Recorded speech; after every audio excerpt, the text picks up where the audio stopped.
You're listening to the We Are Libertarians podcast network. Find all of our shows at wearelibertarians.com.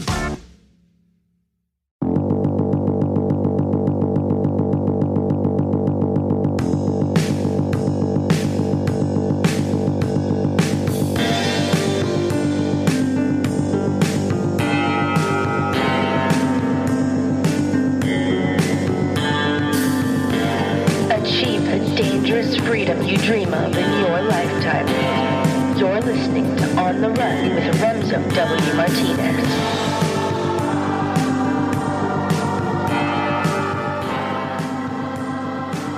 How many of you have ever stalked an ex-girlfriend or an ex-boyfriend?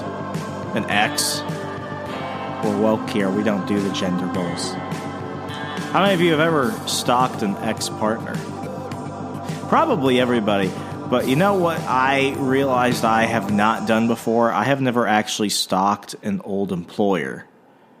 I got on I got on kind of a fixation the other week. I'm working on an assignment, and it causes me to have to reflect a lot on a lot of the places that I used to work. And Parlor was by far like the most traumatic job I've ever had in my life. But the one job I had, I actually did a full episode for, I think it was an MLM episode about a year ago. It was talking about why multi-level marketing is a scam and it's horrible and you shouldn't do it. I think I talked about it then, but that place was the place where I was like at my lowest point, like emotionally. I straight up could not do anything. It was one of those situations where it's like once I quit, I was like, I just need like a whole life reset. That was really where I was at my lowest. After Parlor, I had ideas. I was more scared of things afterwards, but this job at DC Promotions, where I thought I was doing direct marketing, turned out to be door-to-door business-to-business makeup sales, and that was where I was at my lowest. But I try and block that out of my memory. I went ahead and wrote a brief blog about it over on my newsletter, remso.substack.com. You can go ahead and check it out. You see a photo of one of my really nice wingtip shoes, my brown wingtip shoes, because I'm a Southern gentleman. I used to wear those with my suit, still do. But that pair was one of my favorite pairs. It just fit like a nice seersucker suit. It was just, it was perfect. I could tap dance in that shit. But not after a certain point, because I walked so many miles in it during my first week and a half working at that job. I actually walked it to the point where it developed holes at the bottom. You can go ahead and see the holes there on remso.substack.com. But anyway, I got a little obsessed, and I was thinking about it. It's like, I have intentionally unfollowed them from all social media. I've cut contact with everyone I worked with for the most part. I almost forget it happened sometimes, except in moments where I'm like, God, did that really happen?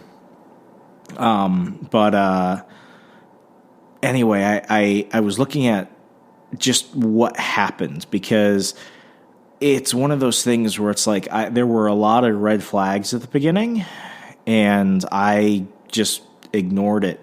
And I wanted to do an episode talking about multi-level marketing again, because I saw some of you got into it because, let's be honest, this idea of be your own boss, own your own business, make passive and active income streams from home, don't have a boss.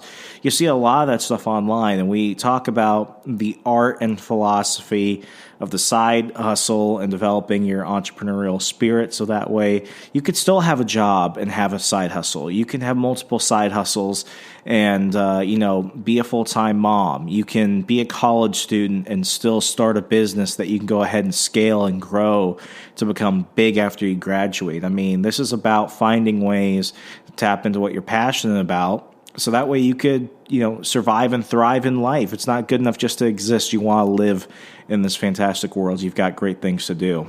And these MLMs come up in all different forms. And, You've got people who speak to them because they've mastered the formula of paying for the courses and going to the conferences and being sociopathic enough to loop all their friends and families into it monetarily. And I'm sorry to say, but it always ends up in heartbreak, headache, and possible lawsuits. This place was a bit different. DC Promotions, they weren't selling like essential oils and stuff like that. It was a multi-level marketing scheme done in a very effective and scary way, because you thought you were working an actual job. But when you learned about all the stipulations on how you got paid and how it actually worked, and then the culture around it, you began to realize, wait a second, this is like an MLM on steroids. This has gone beyond longer burger baskets and Pampered Chef and that type of shit. This is a cult. So I started thinking about it, and I wanted to see what they were up to. I wanted to see if they had bamboozled anyone else like they did to me so many years ago. So I went ahead on Glassdoor.com, and the reviews, some of them made me laugh, and some of them brought a tear to my eye. Before we go any further, you probably hear it in the background. Funny story about that, because you're going to have to listen to it throughout the show.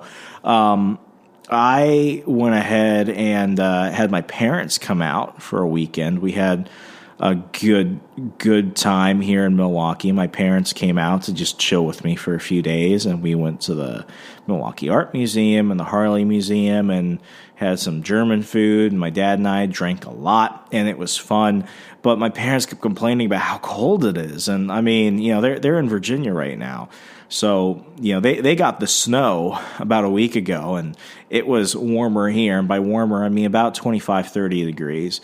But my apartment was around 65, and I don't know what's going on with my thermostat, but it has, I try and set it for 71, and it's just been causing problems. And I don't know what my mom did, but she fixed it. She punched it or something, and it hit 71, but it's loud as hell.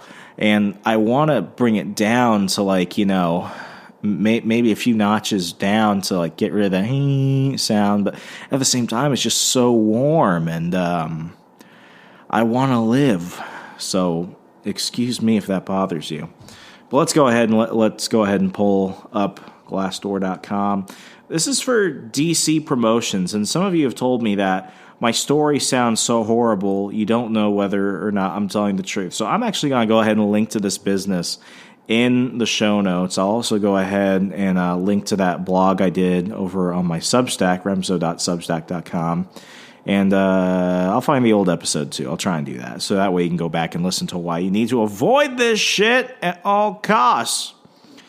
But let's looky here.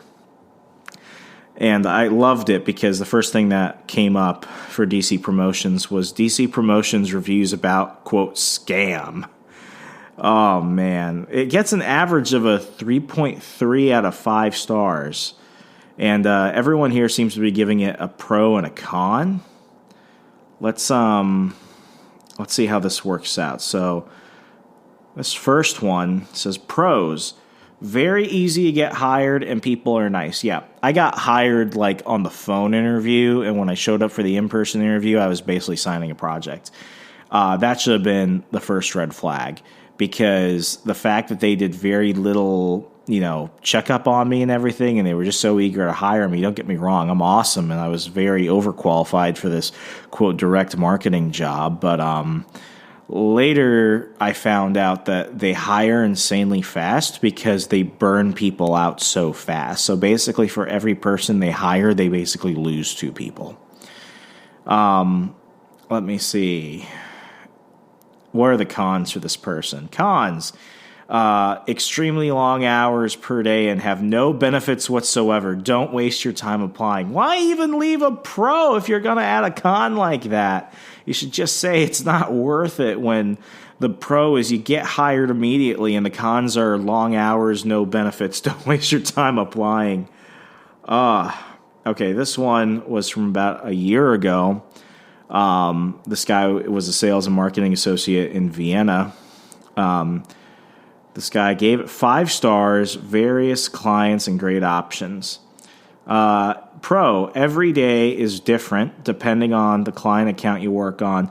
Newsflash, you only work one client account. It's that stupid freaking makeup company. Come on. Let me read the full comment. Why aren't you doing that for me? Okay, I'll have to read some of the comment. Anyway, every day is different. New challenges, great pay. No, new challenges are can you sell more than you sold the other day?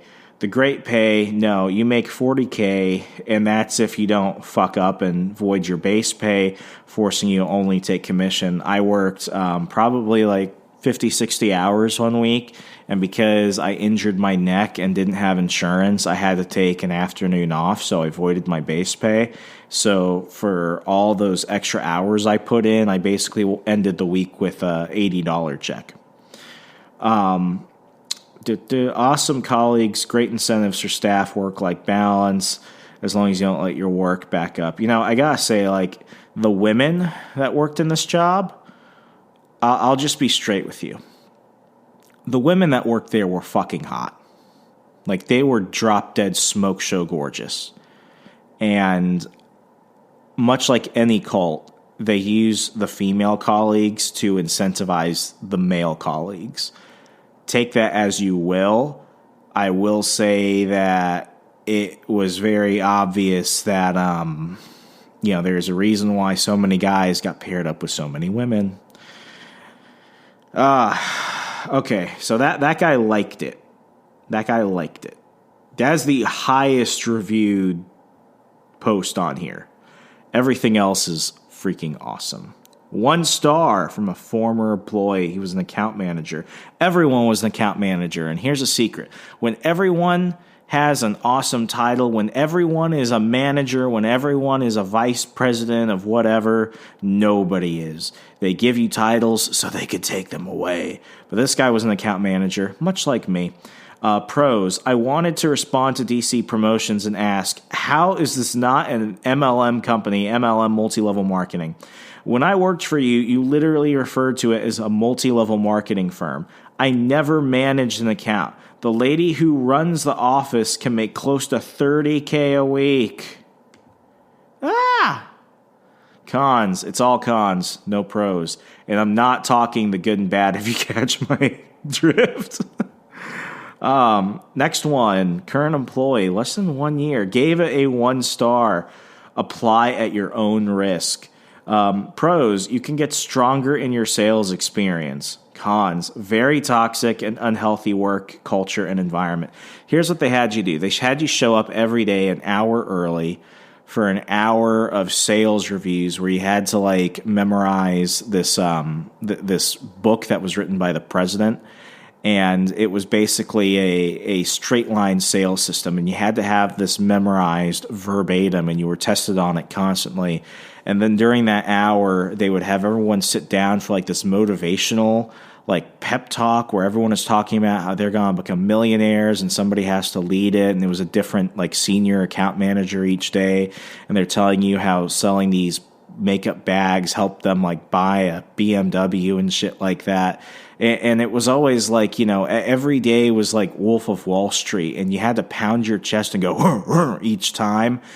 Like, I was weirded out. But the worst part about it was like you walk so long throughout the day. When you get back to the office of air conditioning in Virginia, it was sweltering in the summer, and you had to wear a suit. I'd want to sit down in our employee area. And because there was no offices, there was the one office that was run by the CEO and who was making like $30K a week. Then there was like the storage room. Then it was like an open classroom.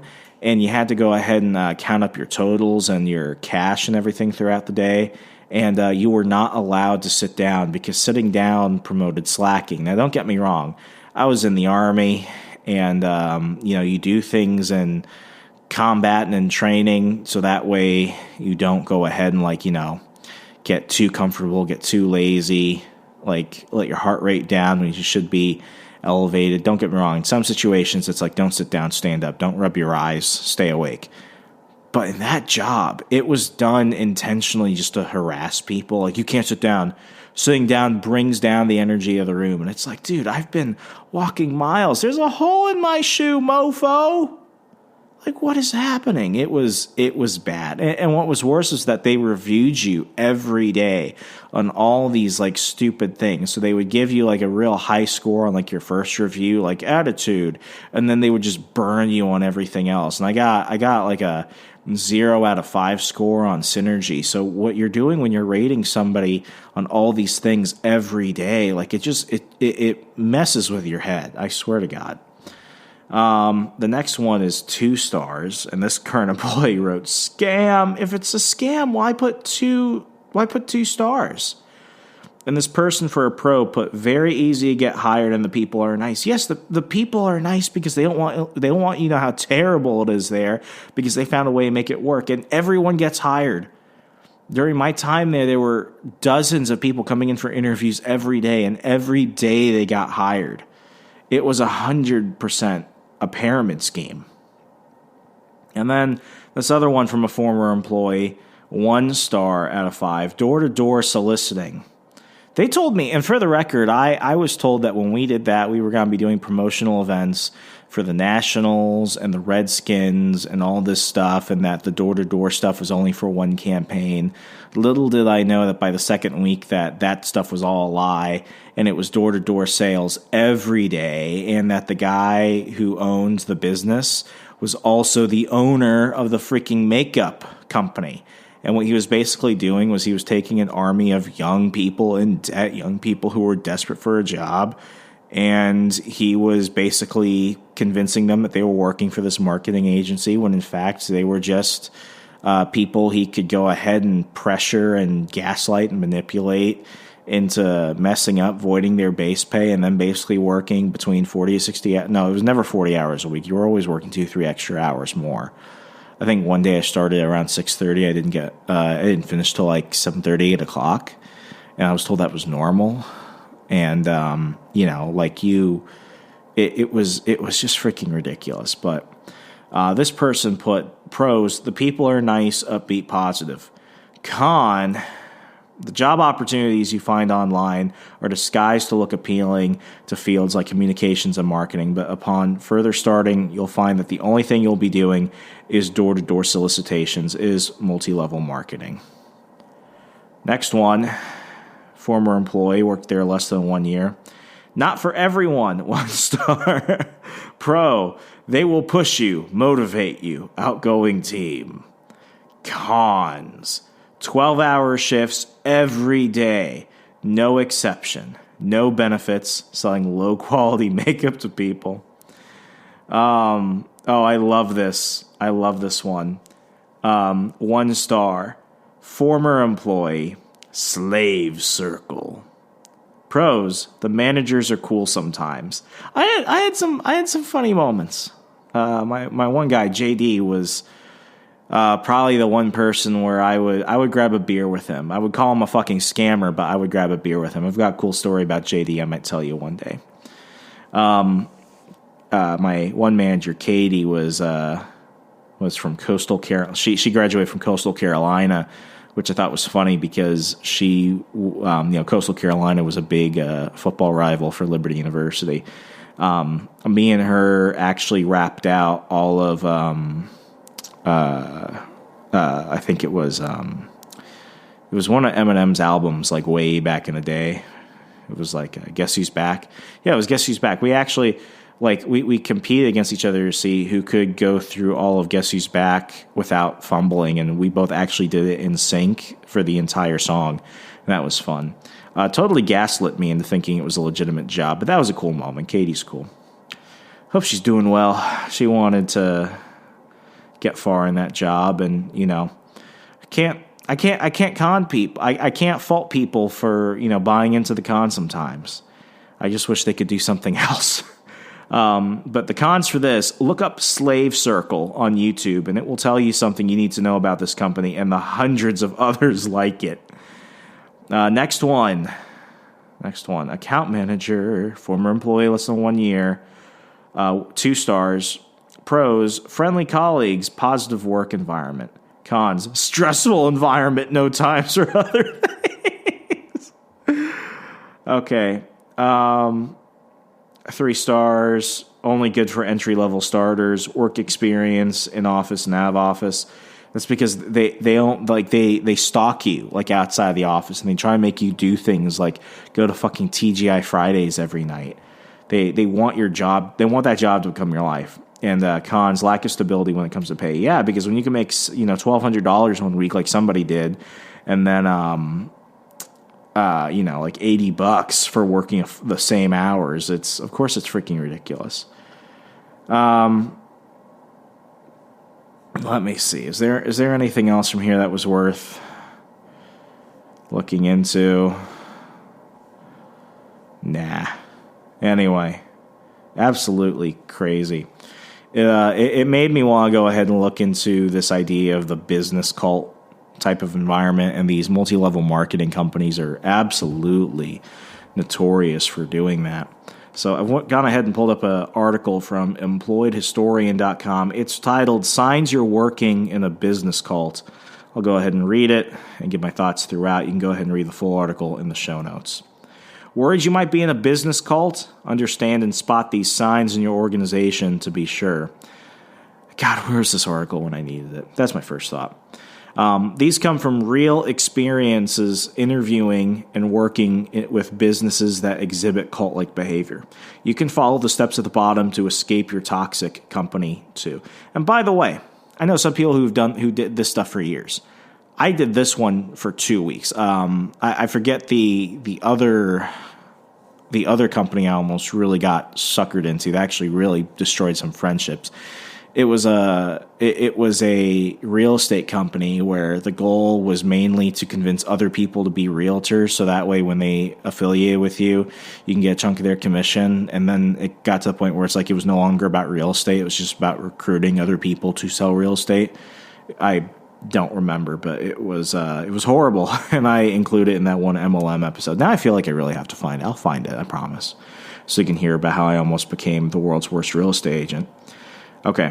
Some business cults push a book on everyone. I can say yes to that because at DC Promotions, we had to go ahead and basically study like this straight line sales Bible, which was totally ripped off from every sales book ever, but it was written by the president of the company, so it was the Bible for people. Cult-like organizations love to use books to justify their behaviors. Oh, Amway also does this. Amway also pushes what I call like these prosperity gospel sales books that only matter and only like are relevant to Amway people, which hints that people can become millionaires in 90 days by focusing on yourself at the gym. Yes, I interviewed at a company that tried pushing that book on several people in a group interview. By the way, group interviews are always a fucking scam. I did 2 group interviews. One for DC Promotions and then one for another place, which was almost exactly like DC Promotions. And at the end of them, they almost always offer you a job on the spot. Everyone I know who's ever done a group interview, it was less about the quality of person. It was more about they need people, so they're going to make themselves look fun and try and hire you on the spot. And they say that they're insanely effective and talented and can identify a person even in a group of more than one.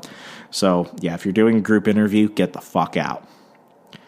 Shady organizations treat these books like gospels, dictating company culture and policy based on what it says. The company's lingo might even come from a book like this. As you listen to the recruiters and leaders of these companies tell stories about their successes so far, you begin to realize that their entire understanding of business comes from their favorite book. It's like they just cannot conceptualize anything that isn't written in those pages, and you're expected to read it.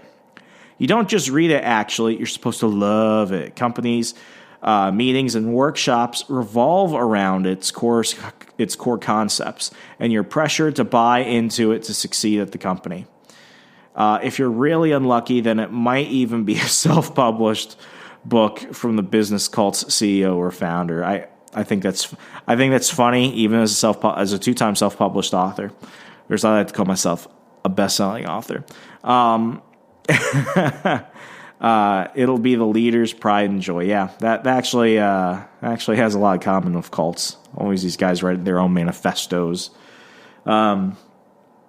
According to the author, I've encountered this twice in real-life situations. One, I was invited to a group interview at a lawn aeration company where they handed out the owner's books on business success and then tried to hire everyone for door-to-door sales on 100% commission.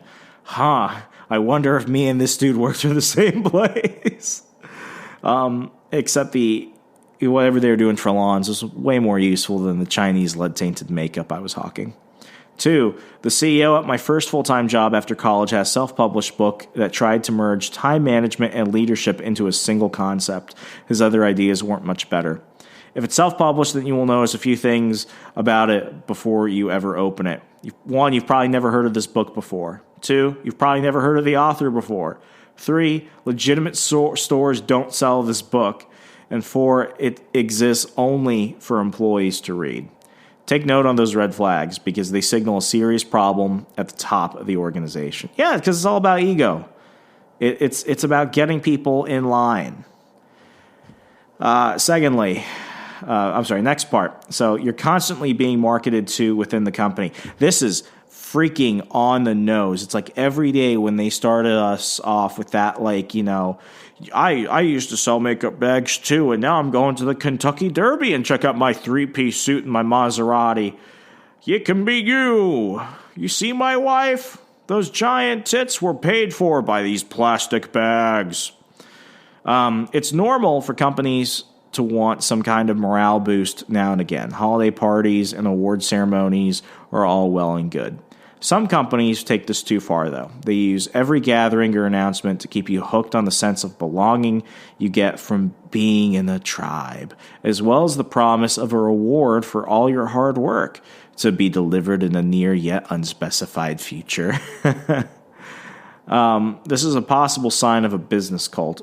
Being sold, quote, the dream incessantly may be a tactic to cover up for the lack of appropriate compensation, toxic culture, bad decisions. Man, I think this guy and I worked at the same place. You can identify the sign fairly easily by spotting messages like these. This could be you. Look how this person's hard work paid off. Keep at it and you'll succeed.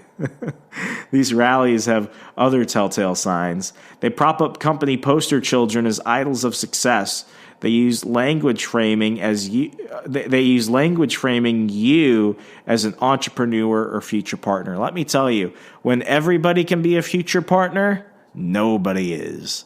When this business's whole business is helping you run, quote, your business, it's not a business. You're not even an employee. You're a cult member, bro. The messages are usually delivered in group talks rather than email or a conference call. It was almost always done face-to-face. The only time I ever got on a conference call was in the middle of the day when it was an emergency meeting because the branch manager got several complaints within a day from the Better Business Bureau because one of my colleagues got a person with severe mental disabilities to hand them their credit card and buy over $1,000 of makeup equipment and hair dryers. So yeah, that was the type of people I was working with. This is a tactic used by actual cults, like Nick Sims, the NXIVM, like the chick from Smallville who got into that sex cult and stuff. It was used by Nixon's infamous Executive Success Program. Shady companies adopt the same tactics because they need to attract people who join without paying attention to the company's drawbacks. Listen, and people make mistakes in joining these. I did, and I almost fell for it a second time. And you see the same type of people. There's almost if I were to create a new recruit persona, it would be somebody young who is in debt, who has made poor financial decisions, who is stressed about money, who wants a job where they're not wearing a uniform, and they could tell people that they have an interesting title. And no matter how tough and stressful or bad the job actually is, it still feels better than A, working one of those other jobs, or B, being unemployed. I know, because that was me. That's why you'll find this tactic used so frequently in multi-level marketing companies, pyramid scheme hustlers, and commission-only sales jobs. They need to keep employees fed on emotion and drive. I'd put sex in there because one of the contract requirements was that you wouldn't be in a relationship with another employee. But I'm here to tell you, a lot of those female quote account managers, they were fucking some of the new male recruits. Not because they were hoes, but because that's how you kept those guys coming back every day. Because the money was shit. There was no benefits. The job sucked. But if you just get some attractive women who have some type of like sweetheart deal with the branch manager and CEO and stuff like that to just start like fucking these dudes, that's some cult level indoctrination, manipulation shit right there. They need to keep employees fed on emotion and drive since they don't offer much in the way of compensation or professional fulfillment. If your company holds these hype sessions frequently instead of discussing things like operations or strategic direction, take a step back and ask yourself why. Every business cult has a poster child. Remember JD and Katie? Nice folks, total cult leaders. They were the poster children. Business cults love to hype up examples of success frequently because they keep employees transfixed on their potential rewards. Poster children serve as their tools to accomplish that. These poster children get trotted out in some form or another on a regular basis to convince employees and candidates that they can make a lot of money by sticking with the company. Their stories are usually the same. And as I read this, it was haunting because it was almost the exact same type of story framework that I was told from each of the poster children at DC Promotions. They had no previous experience in the industry. They, quote, had nothing. They started from the bottom. They worked super hard. They followed the company's cultural values and ended up making a lot of money. Now, on its face, that's not unheard of in many legitimate businesses, and those are a lot of success stories for a lot of people. But when it's reminded during those hype sessions on a daily basis, and it's usually the same people essentially giving the same talk every day, and for the reason I found out, it's because every day there were different people there, either new hires from the day before or not. That's why they do it. And they really try and drive it home. That narrative arc is important because it shows the crowd that anyone can replicate that success. In theory, business cults bank on convincing employees that they can succeed without connections or prior experience, just like the poster children. And the author does note, this strategy is designed to target the most vulnerable people in society who lack financial security, experience, and access to job training or education. I actually didn't read the sentence earlier. It's basically reiterating what I said earlier. And in a way, like I feel justified because it shows, I learned a lesson. But reading this again now, it also kind of just hits me because it reminds me of the dark place I was where I was susceptible to falling for this. And that's why you need to see these tactics employed by door-to-door sales agencies that pay 100% commission instead of an hourly wage. You may notice a few things about these poster children, though. There are very few of them, sometimes only one. You've never met or worked with these people before. They might not even be with the company anymore. And if they're still in the company, they're in the CEO's inner circle and out of reach. Yeah, both poster children were literally taken to the Kentucky Derby and given BMWs. This is classic marketing, selling someone a better version of themselves to people who are emotionally, financially, and professionally vulnerable. If it seems like no one can reach the same success as these poster children, then it's probably not just your imagination. Something is likely wrong. Now, the next part, remember what I said about the chest bumping and the that you had to do every day and then not sitting down and shit like that? I thought that was just a one-off thing. And, I thought that was only something weird you saw on TV and movies. It disturbs me how common this apparently is within this industry. Rituals are commonly used to manipulate the crowd. Rituals are important to us. They help us consciously begin and end everything from a regular day to major phases of life. So it's important not to villainize them outright. Yeah, I like rituals. I like putting up a Christmas tree and singing Hail to the Redskins during a Skins game, despite the fact we're not allowed to call them the Redskins anymore. Hail to the Redskins, hail to victory. I'll still frickin' sing it. I don't frickin' care, and I've never even liked that team after they destroyed RG3. Anyway, like most tactics, however, some organizations take this one beyond a healthy practice towards a fairly extreme level of participation.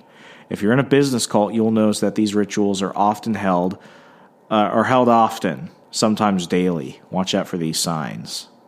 Now, this one I remember going through. I hit every freaking one of these points. Morning hype sessions before starting work. Evening debrief sessions that guide the narrative of the day's events. In-person promotion ceremonies to add pageantry to advancement. Forced social events for team cohesion. They had this ritual where on like your third day they would ask, your coach for the day would offer to take you to Chipotle and then like guilt you into why you didn't sell good enough on your third day of learning how to sell makeup. And then after about a week, they try and take you at TGI Fridays with the other like inner circle every night. And it's like, one, if you're going to bribe me, as much as I like free food and still like free food, TGI Fridays isn't going to cut it, bro. Honestly, I'd much rather do like Subway at that point.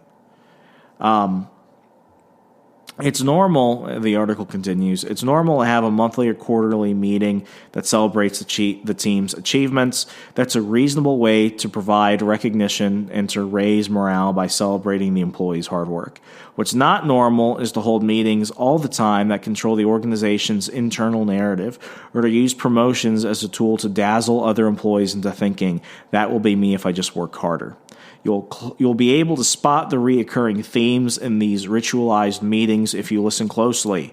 1. Promotions usually revolve around dedication to the organization. 2. Sacrificing personal time for its organization is considered a virtue. 3. People who devote themselves openly receive more attention and respect from leaders. 4. The speaker will reiterate how the organization's values were the reasons for success in addition to hard work. These rituals reinforce the culture with human connection and use the employees as social proof to keep the rest of the team hooked on the promise of future awards. Now, we're almost we're past the halfway mark for this article, so just hang with me.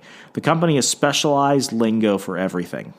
Working at movie theater was my first job in high school, according to the author. They didn't have customers, though. They had guests, and the managers actively corrected us whenever we mistook those guests for people paying money in exchange for goods and services. It turns out that Disneyland does this, too.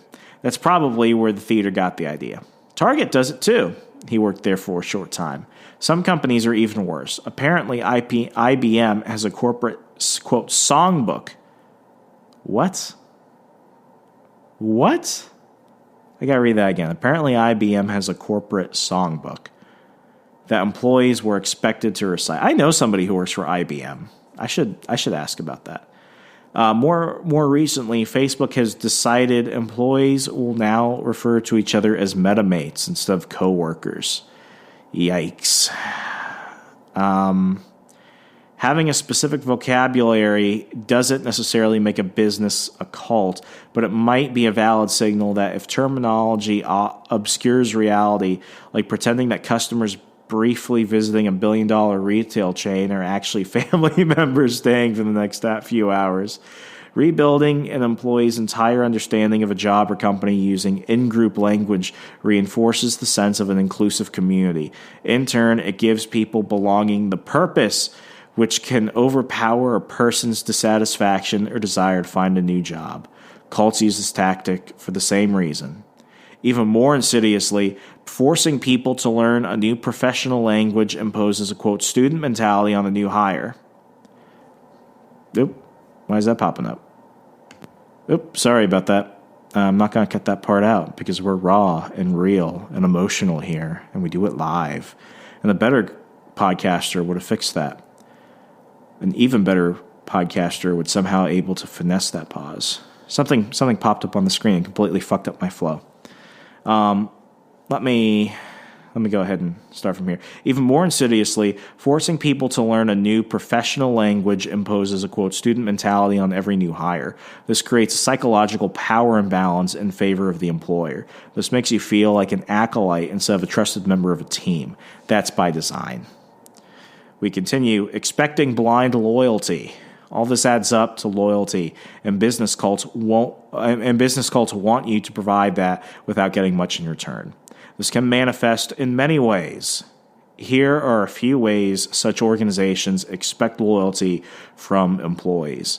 One is working for paltry wages because, quote, you should do it for the passion. That's some bullshit. That's some bullshit right there. An expectation to work late all the time to prove your dedication. I once finished a day that started at 7 a.m. and ended at 6, and because I didn't meet my sales goal, they asked me to go out to Tyson's Corner, which was a big mall in the D.C. area, and go to the mall and try and sell things to people until the mall closed. And for the record, I was actually kicked out from a mall in Annapolis, Maryland, the previous day, and they took my photo and told me I couldn't come back for 7 days.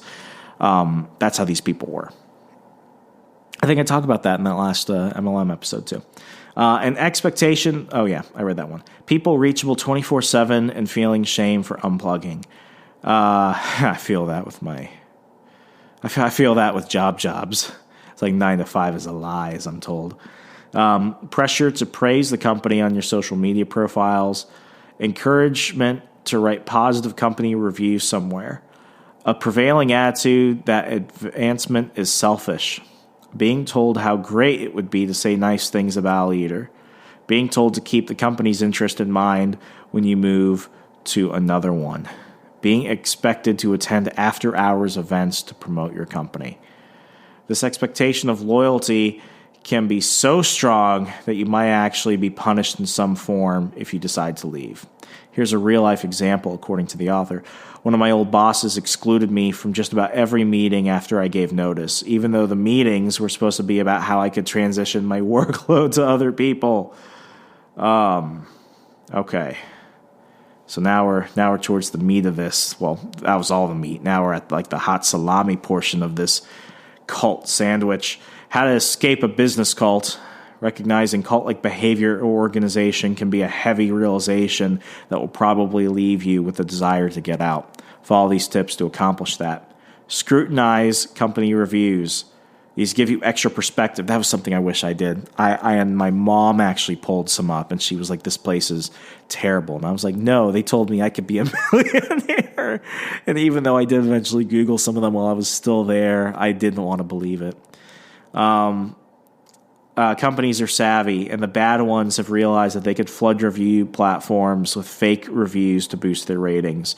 However, you can still keep an eye out for the telling reviews with specific and critical details. Contact ex-employees for insights. Reach out to ex-employees through direct messages on LinkedIn to ask them about their experiences. You'll probably need to explain your reservations about the company's culture before asking them to share their own. Find out if the company punishes people for leaving. This would look like defamation, pretending to be a reference, gossip from the leaders, some form of career sabotage, or being escorted out of the building ceremoniously. The next few, I won't go into all the explanations, but it's like uses a paper trail to protect yourself, launch a stealth job search. I did that immediately.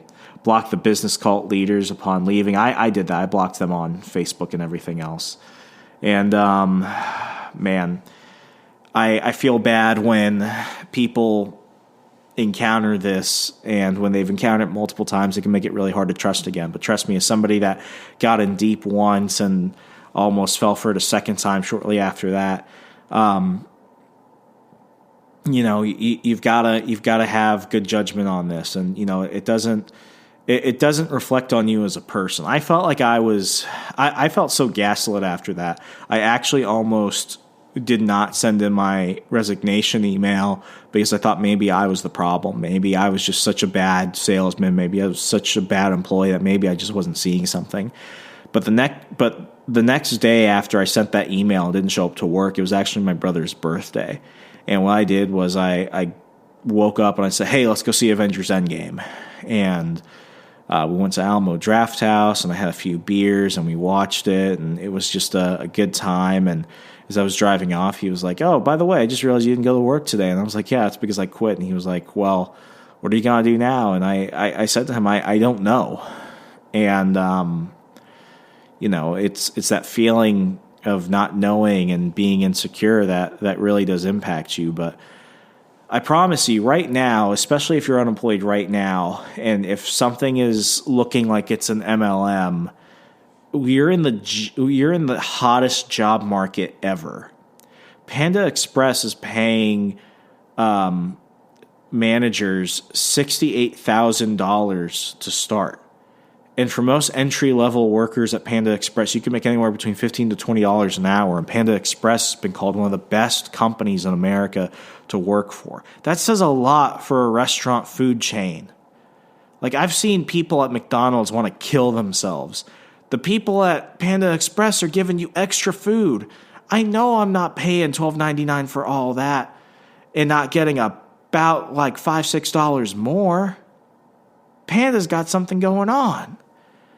And throughout the Milwaukee area, I'm seeing signs everywhere for sign-up bonuses and for paid training. And, it's just like this is the hottest job market ever. But also, this is one of the greatest times to be an online freelancer. And that's what I've been saying. There's almost two people. The people that tell you don't even start a side hustle, just work on your job and grow there. Then there are people saying just side hustle so you can make it your full-time gig. I'm the guy saying you could do whatever you want and you can have both. I still have a full-time job, but I lean very heavily on my side hustles because it's what works for me. And, it's one of those things where these moments, like when I was dealing with that business cult and, the years of unemployment, as I spoke about, from good jobs to bad jobs, learning skills has gotten me to the point where I have a large degree of security in my life, financially and physical, and I can go to sleep now. And it took years to figure that out. Remember, my degree was in political science, and now I'm in digital marketing. And, I look back and it was hard. So many trips to the library, so many hours scouring the internet, online courses, going to Barnes & Noble and stuff like that, just hoping that maybe I could have enough skills to one day pay off. And luckily they did. And it was hard and it took a long time and I had a lot of failures. I would mess up on things. I had clients yell at me at the beginning, but hopefully it got better. And I'm at the point now where my clients are some of my favorite people and I actually look forward to working with them on things. I had to figure that all out by myself. And ironically, podcasting and all my side hustles gave me the basis to basically reinvent myself to eventually get into social media and copywriting and becoming a professional digital marketer. And now I get to help people figure out their passions and the things they're good at so they could go ahead and take a vacation for the first time in several years. So they can go ahead and build up that nest egg. So when an emergency ER bill comes, it's not going to put them in debt. I want people to not have to stress about their retirement. I want people to not worry about whether or not they're going to lose that job because they're still going to have money coming in one way. I had to figure all that out by myself. You don't have to. If you follow me on Instagram at OTR_Remso or on Twitter, Hey Remso, you see me making posts all the time with a link to Hustlers University 2.0. I know for some of you who are probably listening to me for the first time, you're probably thinking, oh, is the anti-MLM guy trying to get me into an MLM? Absolutely not. Absolutely not. I'm not just somebody promoting Hustlers University. I'm a student. And let me tell you, if I had taken the material in that course 5 years ago, my life would be drastically different. I thought I was a good copywriter now. I thought I was a good affiliate marketer now. I thought I knew about investing in stocks and crypto and getting better at personal finance and learning all these things now. And by now, I really mean like before 5 months ago when I joined Hustlers University because I wanted to see what the hype was about. Let me tell you, if I didn't know I had any blind spots or weak points before that, I certainly learned what they were afterwards, and I've been a monthly member since. And it's provided me one-on-one interactions with coaches and mentors who are verified professionals in their industry. And I'm getting to learn from the successes and failures of other people who are active students, learning things alongside me. And it's just fun. Like, not a lot of online courses offer a fun experience. It's freaking fun. And, everyone that I know who has signed up for it has learned something that they would have never learned or had the courage to learn otherwise. It's offering you an opportunity to make an extra $400 or $500 a month, an extra $1,200 a month, $3,000 a month. People's lives are changing. It's because Hustlers University is the best online course. It's the best online community for hustlers and entrepreneurs that want to learn how to make an additional income online that I have ever come across. I'm saying this as somebody that pays monthly to be part of it. I look forward to seeing what's up and updated in there daily. And I can tell you that after 5 months of being in it, I'm going to be in it for another 5 months because this thing freaking pays for itself. If you're interested in learning more and getting involved and changing the way that you look at your money and your own confidence, please check out the link in the show notes for Hustlers University. Hope you enjoyed that. As always, please consider leaving a 5-star rating and review across Al Gore's amazing internet, and I'll be back later in the week. Be safe, be good. Good night.